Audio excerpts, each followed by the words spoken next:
Hello, we greet you in the love and the light of the one infinite creator. My name is Stephanie. I'm Jared. Today we would like to talk to you about staying positive through the contrast. Now, sometimes you experience situations that you wonder how you attracted them into your life. Because you may be, let's say, you're on your spiritual journey and you're just going up, up, up, up. And then all of a sudden you just hit a wall of intense contrast. Well, how did you attract that into your life? Well, if you're anything like Jared and I, you probably asked for deep healing. Now, the way we heal in this place is by experiencing contrast. And the contrast kind of targets those old traumas, those old wounds deep within yourself that you've hidden away from everyone so they cannot see. If we decide to look at our contrast as a means of healing instead of as a difficult situation that we don't know why we attracted into our life, it's much easier to work yourself through the blessing. Now, what else does contrast do? It is not only a healer. So, Contrast brings expansion. exactly. And expansion at source level or any other level, even at personal level, is super important. It's really what we're all about. Everyone and every being is always in a state of expansion. So every being has a preference, even down to a single-celled amoeba in the ocean. They have a preference on what they prefer, and that preference is an inherent desire that is burning within inside each of one of us. And when we allow that to flow unobstructed, without strong belief system, shall we say, that you yourself have put in place, it's just unlimited what can be accomplished here. It's just truly amazing. Beautiful. Thank you. Thank you. So, contrast is actually a beautiful thing. Now, it doesn't feel so beautiful when you're experiencing it. And as twin flames, we experience it really intensely with one another because though we all reflect each other, as twin flames, we reflect each other just a little bit more intensely. And we always have to remind ourselves, when I feel he is doing something to me, he can't do anything to me because there is no assertion. What's actually happening is I am perceiving my deepest wounds and they're being reflected onto me. And it has nothing to do with what he's doing. And once I accept that, I'm no longer feeling any frustration or pain or anything towards him. I know that it's what I need healing within myself.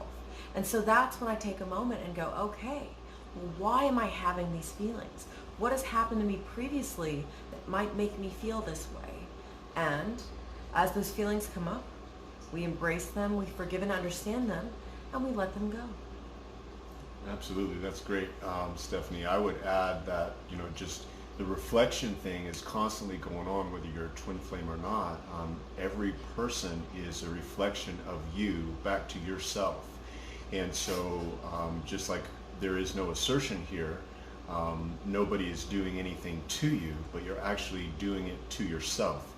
So when you can recognize that, in another person, you're seeing the distortions that you have, then you realize nobody is doing anything to you. At that point, you no longer are the victim, but you take your power back.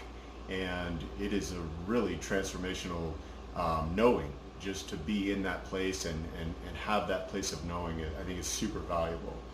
Definitely. I mean, I've heard the thing a lot when I'm talking with clients and students. They'll say, well, if someone comes up to me and slaps me and I didn't even know who they were, that would be them asserting on me.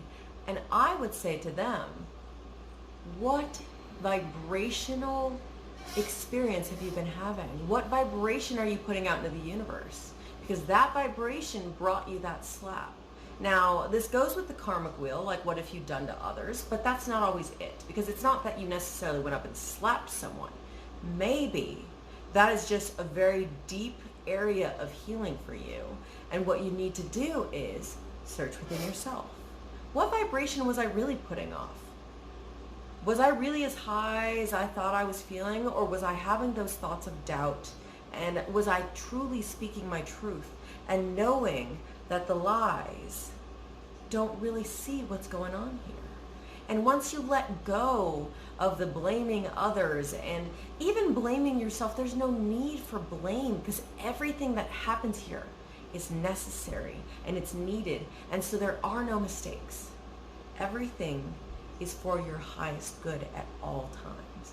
Every experience, it doesn't matter what it feels like, is benefiting your growth. And as he said, your expansion. That's how our higher selves get the power, and that's how we get the power to transcend this dimension. So continue transcending, my friends. Absolutely. I think that was well said, and I just think that as a whole, when it comes down to something that you perceive to be positive, there's a really good tool out there you can find on the internet, emotional guidance scale. Just search for that in Google and you'll see, click on the images and you'll be able to get a little JPEG of that, and super helpful. Just has, positive things at the top that we experience, that we feel, and then down in the bottom you've got fear, depression, things like that that you prefer not to feel. And so at any given time, looking at the emotional guidance scale is kind of a little tool. You can see where you are, and you can always change that. So you can move up. You don't have to stay in fear, or you don't have to stay in doubt.